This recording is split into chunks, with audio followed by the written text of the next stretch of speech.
शिरोमणि गुरु रविदास जी की 647वीं जयंती दिल्ली के ताल कटोरा स्टेडियम में मनाई गई। आयोजन के संघ प्रिय राहुल सलाहकार समिति गृह मंत्रालय भारत सरकार द्वारा आयोजन किया गया। आयोजन में हजारों की संख्या में लोगों ने शिरकत की। मुख्य अतिथि के रूप में पूर्व राष्ट्रपति रामनाथ कोविंद और विशिष्ट अतिथि डॉक्टर सत्यनारायण जटिया, सदस्य संसदीय बोर्ड व चुनाव समिति, पूर्व केंद्रीय मंत्री भारत सरकार, पूर्व दिल्ली भाजपा अध्यक्ष आदेश गुप्ता और गणमान्य लोग उपस्थित रहे। संघ द्वारा संत शिरोमणि गुरु रविदास जी की जयंती हम लोग मना रहे हैं। सामाजिक समरसता और महिला सशक्तिकरण के ये हर वर्ष भारतीय बौद्ध संघ मनाता है और इस वर्ष भी मना रहा है, लेकिन अब की बार हम लोगों ने कुछ ऐसा किया है कि सामाजिक समरसता के माध्यम से जो मीरा जी संत गुरु रविदास जी को मीरा जी ने बुलाया चित्तौड़, और संत गुरु रविदास जी जब चित्तौड़ जाने लगे तो दिल्ली में उन्होंने विश्राम किया था, और मीरा जी के कहने पर चित्तौड़ जब गए तो संत रविदास जी की वहाँ देहांत हो गई। हम लोगों ने आज यहाँ से 51,000 संविधान बांटेंगे और संत गुरु रविदास जी के जन्मदिन पर मीरा चली सतगुरु के धाम पूरे देश में एक रथ निकलेगा, जो 14 अप्रैल 2024 को दिल्ली में इसका समापन किया जाएगा। सामाजिक समरसता के माध्यम से पूरे देश में पिछड़े पंक्ति में बैठे दलित, आदिवासी और अन्य पिछड़े समाज को लेकर के भारतीय बौद्ध संघ काम कर रहा है।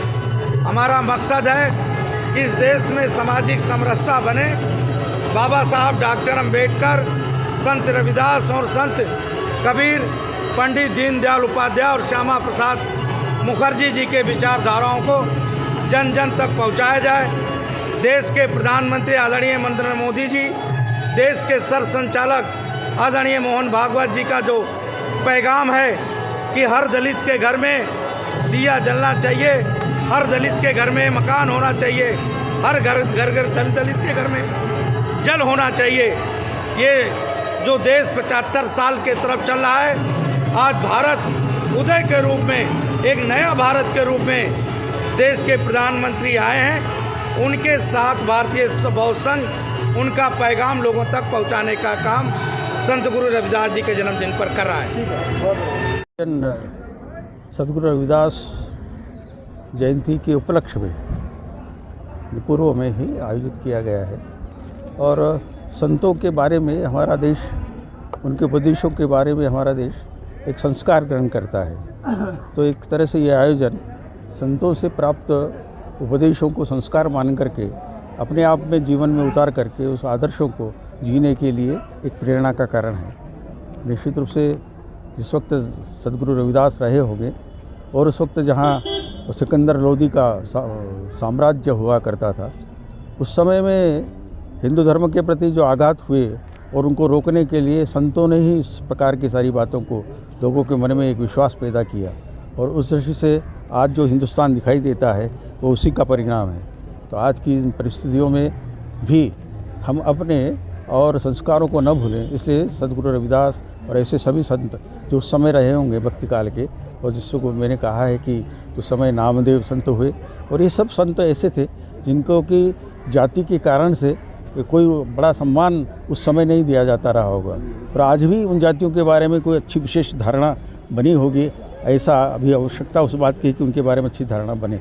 तो उस वक्त नामदेव, त्रिलोचन, सदना, सेन ऐसे संत हुए हैं जो कि उस भक्ति काल में और सारे समाज को, दलित समाज को, गरीब समाज को अपने धर्म के प्रति आरूढ़ होने के लिए प्रेरणा करने का काम करते थे। और वो ज़माना था जबकि लोगों का धर्म परिवर्तन हो रहा था।